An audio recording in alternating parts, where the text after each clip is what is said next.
എപ്പോഴാണ് മോഹിനി എന്ന പദത്തിനർത്ഥം വെളുപ്പായത് എന്നെനിക്കറിഞ്ഞൂടാ. പക്ഷെ ഞാൻ പഠിക്കുന്ന സമയത്ത് മോഹിനി എന്നതിനർത്ഥം ഞാൻ പഠിച്ചിട്ടുള്ളത് മനോഹരമായ അല്ലെങ്കിൽ ആരെയും മയക്കുന്ന, മനോഹരമായി നിലകൊള്ളുന്ന എന്നൊക്കെയുള്ള അർത്ഥത്തിലാണ് ഞാൻ മോഹിനി എന്ന രൂപം അല്ലെങ്കിൽ മോഹിനി എന്ന വാക്കിനെ ഞാൻ മനസ്സിലാക്കിയിട്ടുള്ളത്. എപ്പോൾ മുതലാണ് അതിന് വർണ്ണം ചേർത്തത്, മോഹിനി എന്ന രൂപത്തിൻ്റെ വർണ്ണം വെളുപ്പാണെന്ന് കൂട്ടിച്ചേർത്തത് ആരാണെന്നോ എപ്പോഴാണെന്നോ എനിക്കറിയില്ല.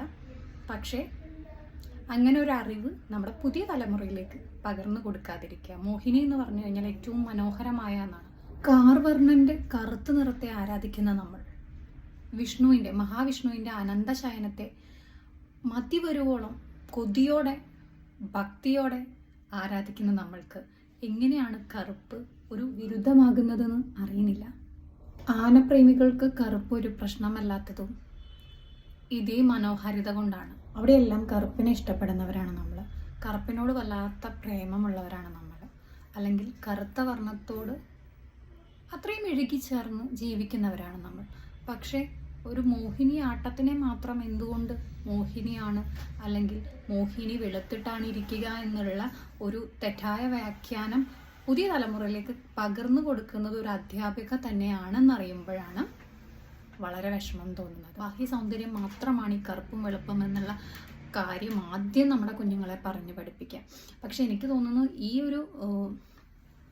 ഒരു കാര്യത്തെ അടിസ്ഥാനമാക്കി മറ്റുള്ള ആളുകളുടെ പ്രതികരണം കാണുമ്പോൾ ഒരു കൊലയിലെ ഒന്നൊക്കെ കേടുള്ളൂ, ബാക്കിയുള്ളതൊക്കെ നല്ലത് തന്നെയാണ്. കാരണം അഭിപ്രായങ്ങളുടെ മാന്യതയും അഭിപ്രായങ്ങളുടെ നിലവാരവും നോക്കുമ്പോൾ കൂടുതൽ പേരും ഈ വർണ്ണവിവേചനത്തിന് എതിരായിട്ട് തന്നെയാണ് നിൽക്കുന്നത്. നർത്തകി എന്ന് പറയുന്നത് നൃത്തത്തെ ആരാധിക്കുന്നവരാണ്. നർത്തകനായിക്കോട്ടെ നർത്തകി ആയിക്കോട്ടെ നൃത്തത്തെ ആരാധിക്കുന്നവരാണ് അവർ. അവർക്ക് മോഹിനിയാട്ടവും കളിക്കാം, കുച്ചിപ്പുടിയും കളിക്കാം. അവരുടെ കല ഏതാണോ, അവരുടെ സ്നേഹം എന്തിനോടാണോ അത് അവർക്ക് പ്രകടിപ്പിക്കാനുള്ള വേദികൾ ഇഷ്ടം പോലെ നമ്മുടെ കേരളത്തിലും സംസ്ഥാനങ്ങളിലും ഉള്ളതുപോലെ തന്നെ അനവധി വേദികൾ ഉള്ളിടത്തോളം കാലം നമ്മളുടെ കലകളും കലാകാരന്മാരും വാഴ്ത്തപ്പെട്ടുകൊണ്ടേയിരിക്കും.